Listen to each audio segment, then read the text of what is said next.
Hello, y'all. Excuse me. It's it's crazy candy again. So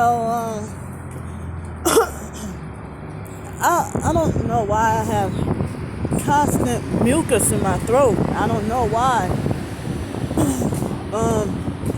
So I'm didn't get to get extra sleep.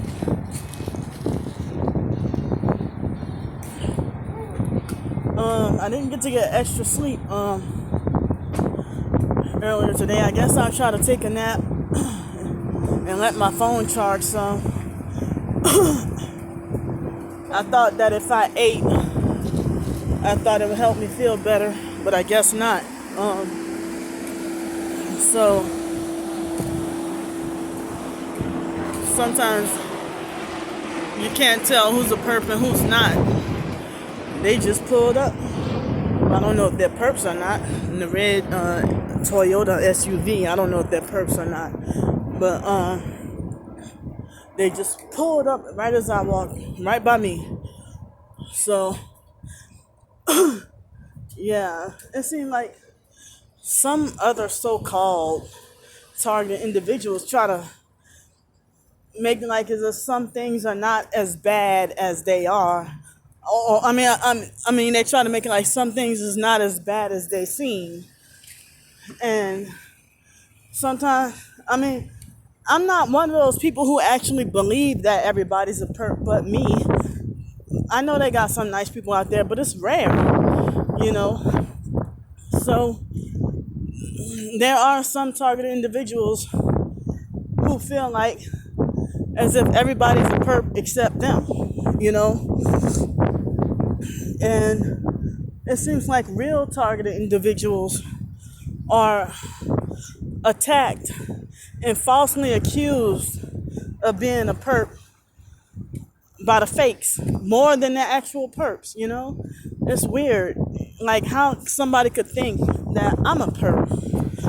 You know, I never perped anybody. I mean, I'm pretty sure I've done something mean to somebody in revenge, you know? But I don't get paid to hurt people. Never a day in my life got rewarded for hurting anybody. And so, you know, I talked about this little situation on my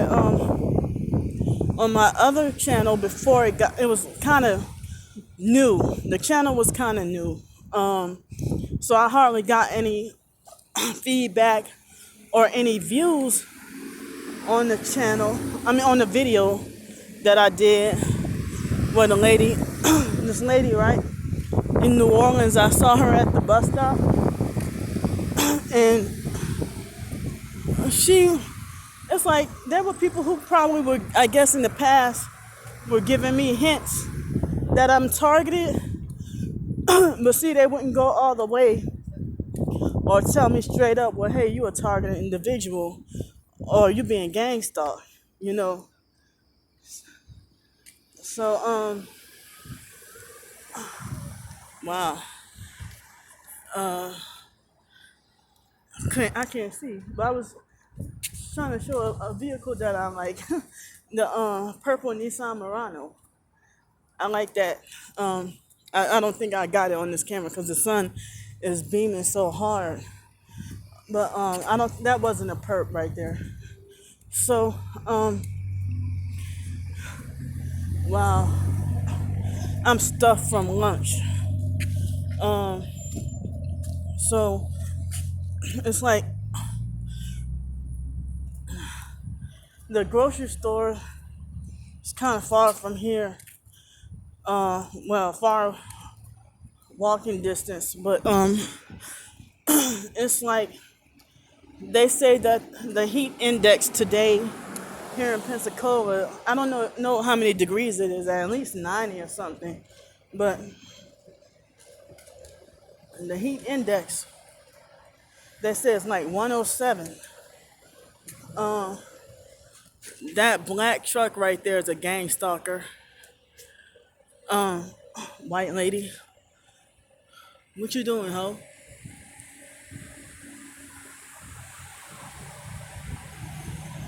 Typical gang stalking trucks. Um, so sometimes you might have a moment of a false alarm where you think somebody's perping you and really don't. But it's rare. I think I get it right at least, um, I'll say at least 90% of the time. But I know for a fact that was a perp lady. Here go another one.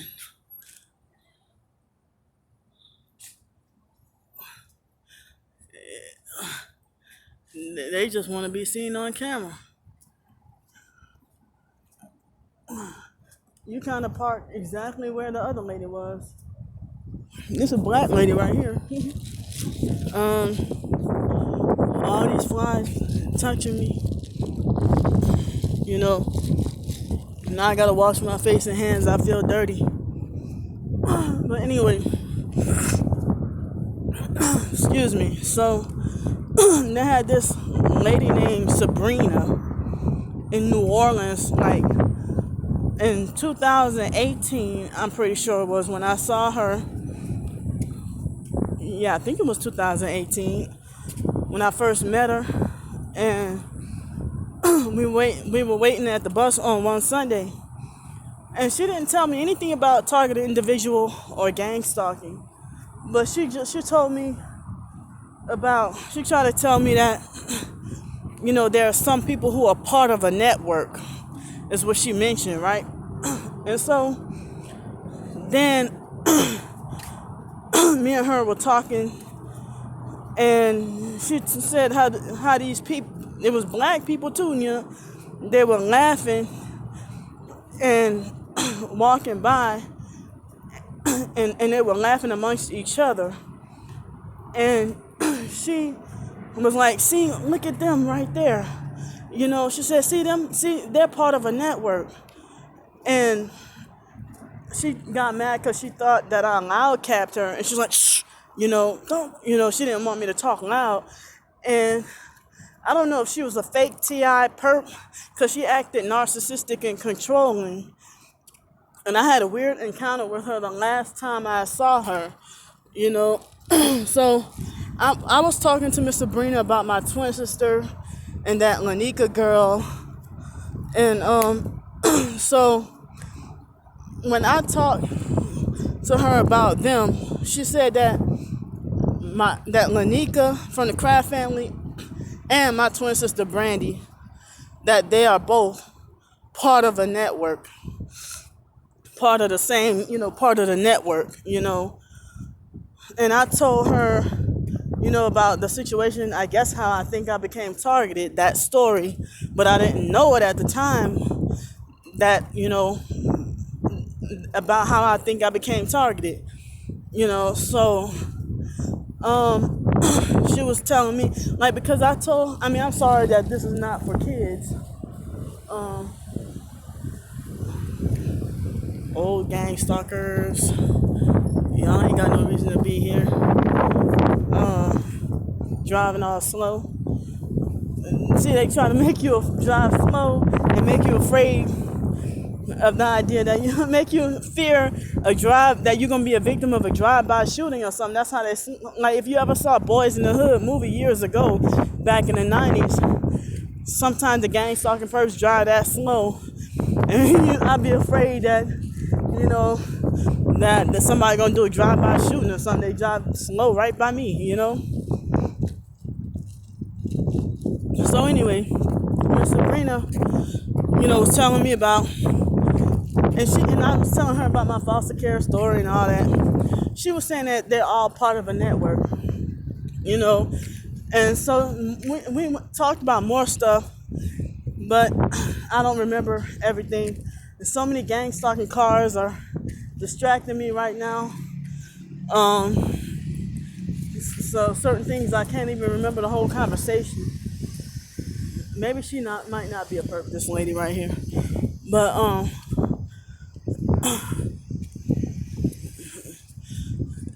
but it's like, I'm sorry, I'm kind of out of breath. It's hot out here today. But I like this warm weather, but not unbearable. But today, if I stayed out here for a longer time, I think it would be more unbearable. But I don't even know if that lady is a perp or not. But anyway, so okay, she's not a perp. She getting out the car. So yeah, if you just sitting there and you're not getting out the car, I'm assuming you're a perp. But she getting out the car, she ain't no perp. But anyway, so the lady tried to make like, I guess she seemed like the type of people that feel like everybody's a perp. I mean, without mentioning targeting individual or gang stalking, Miss Sabrina was one of the type of people who seemed like she acted like she was targeted, but at the same time, has that mindset that everybody's a perp except her. But it's like one time she told me about the story about University Hospital where the foster grandma died at. University Hospital in New Orleans, she was telling me about how they do human trafficking and organ harvesting at the University Hospital in New Orleans. She told me don't ever go there. So some nights I would see her on the bus, and she would say that she's afraid to go back to her house and stuff like that, so she would ride the bus all night. She didn't, but I know she refused to say any more about the targeting or gang stalking experiences. But neither one of us, because I didn't know that I was targeted at the time. So then she started to act bizarre and narcissistic and controlling, and just started to act weird, and I had to cut her off. But it's like even that Lisa Rubin lady wasn't all the way with me, telling me that my family and Lanika and the Kraft family and everybody I went to school with, that they're just witches who want me for a sacrifice.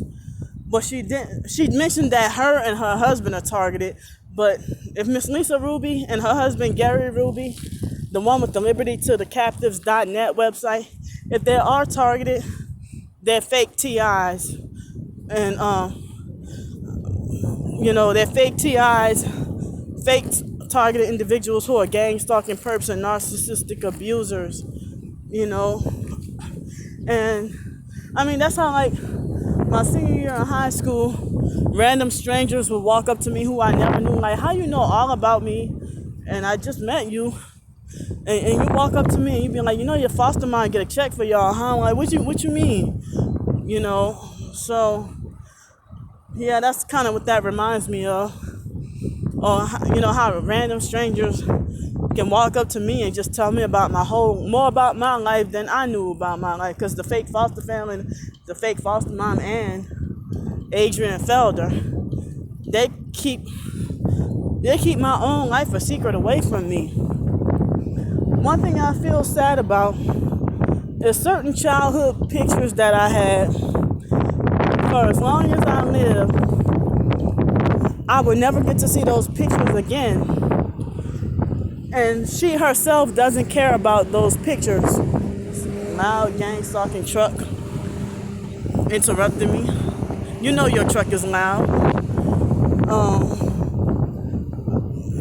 Like childhood pictures that I wish I could see again, I would never see again. And the foster mom doesn't care about those pictures.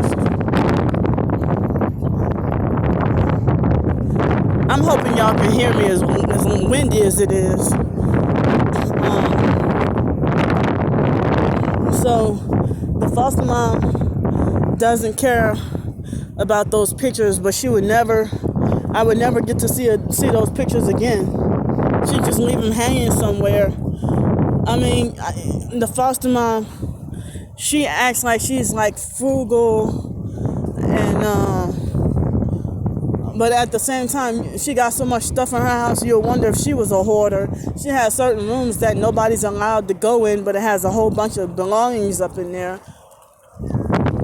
She had all these African voodoo masks on her wall and all these statues on her house and stuff like that.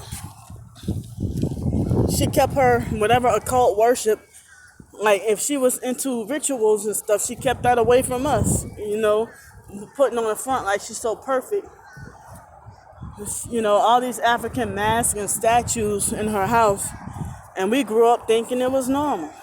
you know um they used to have some weird activity going on in that house, and like weird supernatural activity. And the fake cult Bible class brainwash us to believe that witchcraft is not real, but they promote and encourage occult science. So I didn't know all this was connected being younger. That's why they call me crazy for asking so many dumb questions, which is actually intelligent questions. So yeah, I mean, I told Miss Sabrina about my situation that happened with Lanika, and when we were in ninth grade and when we were in seventh grade, my twin sister did something sexual with Lanika, and that's when Miss Sabrina said they're part of a network, and that my twin sister and Lanika sold their souls to the devil.